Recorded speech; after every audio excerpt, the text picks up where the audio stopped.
واضح ان دينا الشربيني وتامر حسني بيعملوا موف اون مع بعض. الاتنين منسجمين قوي سوا وعايزين ينسوا الاكس. ايه حكاية علاقة دينا الشربيني وتامر حسني اللي قلب السوشيال ميديا اليومين دول؟ هل فعلا هيرتبطوا ولا مجرد فيلم هيعملوه سوا وخلاص؟ كل ده واكتر هتعرفوه في الفيديو ده.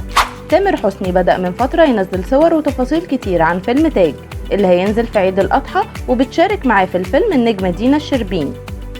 تامر نشر صور مع دينا الشربيني من كواليس فيلم تاج وكتب عليها: النجمة الجميلة دينا الشربيني، نورتي فيلمك تاج، ويا رب الفيلم يكمل سلسلة نجاحاتك الكبيرة اللي كسرتي بيها الدنيا، ربنا يكرمك ويكرمنا معاكي.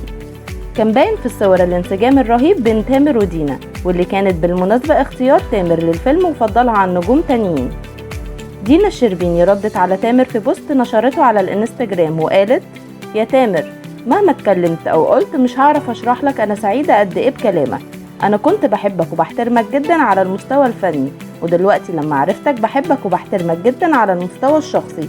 ربنا يوفقك وينجحك اكتر واكتر، وان شاء الله تاج يكسر الدنيا زي كل اعمالك، علشان المجهود الجبار اللي انت عامله فيه واللي انا شخصيا شفته بعيني.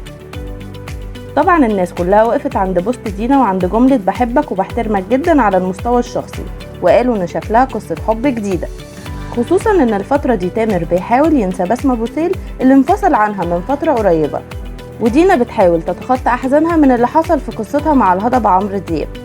دينا بتتكلم كتير في كل البرامج اللي بتطلع فيها عن قصة حبها اللي عايشاها الايام دي، وقالت بالحرف: انا عايشة قصة حب وحاسة ان العلاقة دي هتكون ناجحة اكتر من اي علاقة تانية، علشان هو شخص يستحق الحب الجامد قوي. وما ذكرتش اي تفاصيل عن الشخص ده، بس كل الناس ربطت بين التصريح ده وتامر حسني، خصوصا بعد انفصاله عن بسمة، وانه حاليا بيحاول يتخطى القصة دي. ودينا قالت كمان في برنامج كلام نواعم: انا مبسوطة جدا ان انا بشارك في فيلم تامر حسني، مبسوطة قوي قوي من الشغل معاه، لان حقيقي انا كنت بحبه قوي قبل ما اشتغل معاه، بس لما اشتغلت معاه اكتشفت قد ايه هو بني ادم نظيف من جواه وجدع قوي وبيحب يعمل اي حاجة من قلبه. كلام كتير وتفاصيل اكتر وحاجات حيرت الجمهور وخلت فيه علامات استفهام. ازاي حالة الانسجام دي وهم اول مرة يكونوا في عمل سوا؟